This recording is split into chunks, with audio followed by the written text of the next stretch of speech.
Independente do tipo de transmissão que um provedor está fazendo, se ele está transmitindo via Wi-Fi, via cabo TP, via fibra ótica, na central dele, ele recebe internet que ele compra de alguém, que vai ser o provedor desse provedor, ele compra link de alguém e recebe esse link no dispositivo, no equipamento de borda daquela estrutura do provedor, que é o roteador. Roteador, como o próprio nome fala, serve para rotear, para encaminhar, para dar a sequência que o pacote tem que fazer, para qual o destino daquele pacote. Então, o roteador traça a rota que aquela informação tem que fazer. Esse roteador, por sua vez, ele vai ligado ao concentrador da rede do provedor, que é o switch. E a esse switch são ligados os servidores daquela rede, ou servidor. O que é um servidor de rede? São os servidores, os equipamentos que fazem os serviços de rede, como, por exemplo, DHCP, para distribuir endereço IP na rede, como, por exemplo, DNS, que traduz nome de domínio para endereço IP, firewall, autenticação de cliente e por aí vai. A gente pode, inclusive, ter todos esses serviços sendo executados num único servidor, como a gente pode ter vários servidores, cada um executando alguns desses serviços. Ou ainda, a gente pode encontrar esses três dispositivos, roteador, switch e servidores, numa única placa. É o caso, por exemplo, de uma CCR, aí, um MikroTik, você pega lá, ela tem porta-switches, ele tem várias funções servidores e é um roteador. Está tudo embutido numa única placa. Isso aqui, basicamente, todo provedor vai ter que ter, toda empresa tem. Um roteadorzinho wireless que você coloca na casa do seu cliente, na verdade, ele tem essas três funções.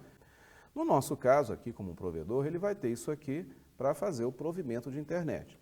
Se esse provedor for um provedor via wireless, ou seja, ele está mandando esse sinal via radiofrequência, ele precisa de uma interface entre essa central e os clientes. E essa interface vai ser o rádio que ele vai colocar lá na torre dele, conectada ao switch central através de um cabo TP, ou pode até ser fibra também. Esse rádio, colocado lá na torre central do provedor, ele vai ter uma antena, por exemplo, painel, e essa antena vai estar apontada para os diversos clientes.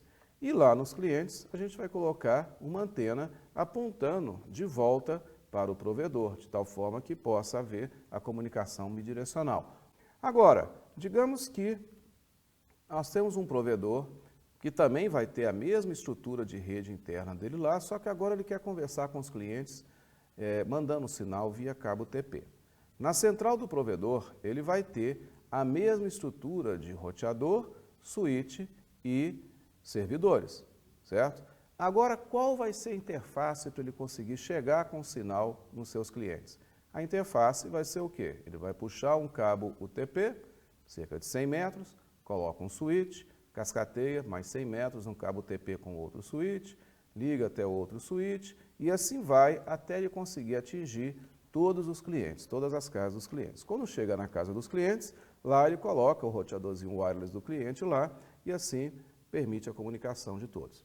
Mas a rede via cabo TP, ela não tem esses problemas de interferência de radiofrequência, mas ela pode ter, por exemplo, problemas de interferências da rede elétrica. A rede elétrica é um condutor passando corrente que cria em torno dele um campo eletromagnético.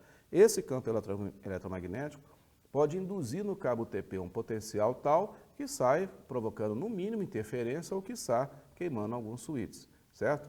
Então, e outra, na medida que a gente vai cascateando esses switches aqui, pode ocorrer o quê? Uma lentidão na rede, ou seja, lá na ponta vai tendo um gargalo que vai gerando uma lentidão na rede.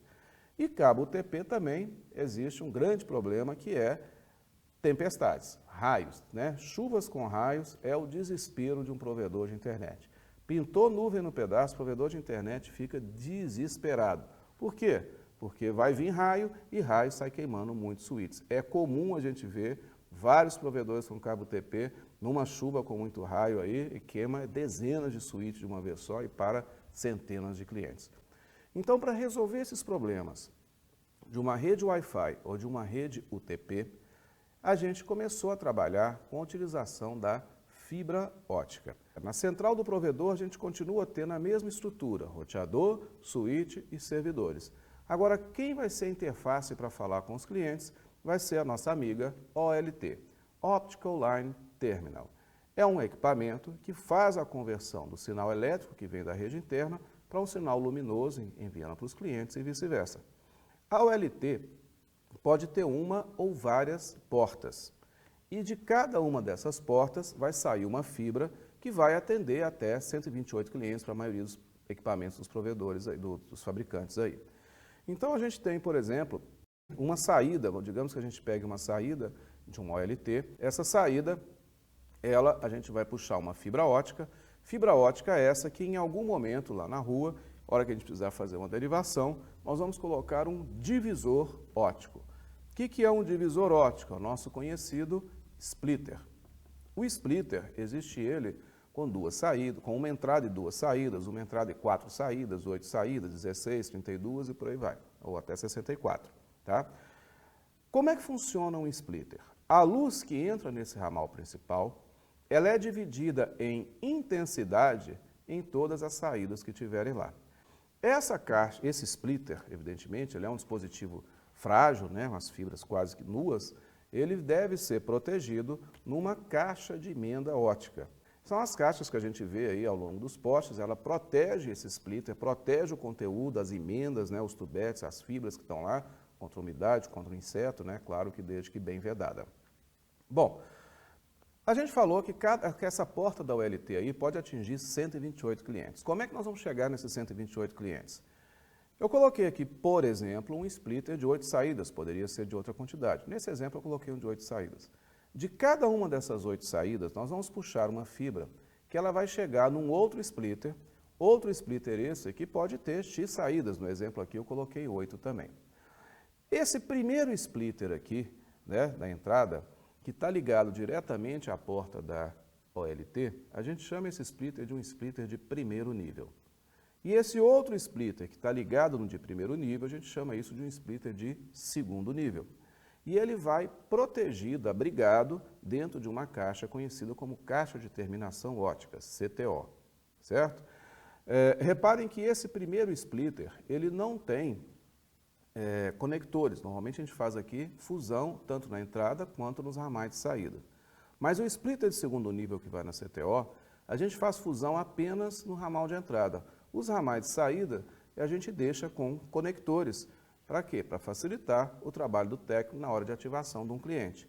Quando o técnico vai ativar um cliente, ele vai fazer um conector de campo numa daquelas saídas, num cabo drop, vai puxar esse cabo drop até chegar na casa do cliente, e lá na casa do cliente ele vai fazer outro conector de campo, e aquele conector de campo ele vai espetar ali, né, conectar na ONU.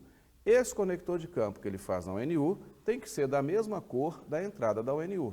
Essa estrutura que a gente está vendo aí chega na casa do cliente, aonde vai estar ligado uma ONU ou ONT.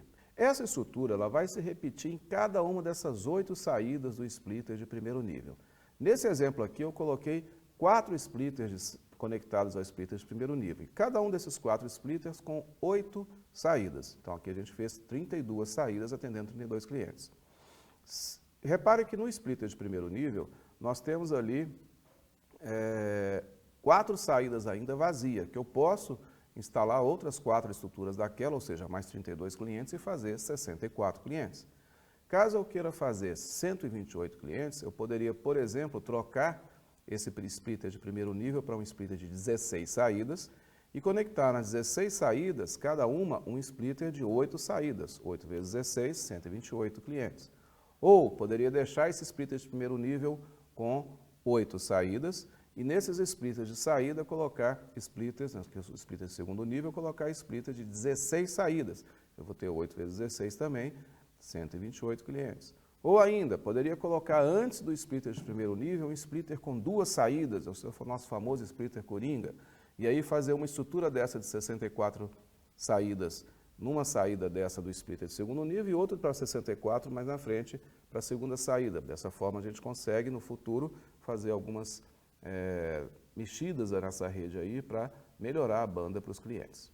Na próxima unidade, nós vamos aqui entrar um pouquinho mais na forma de comunicação entre ONU e OLT e as formas de rede que existem.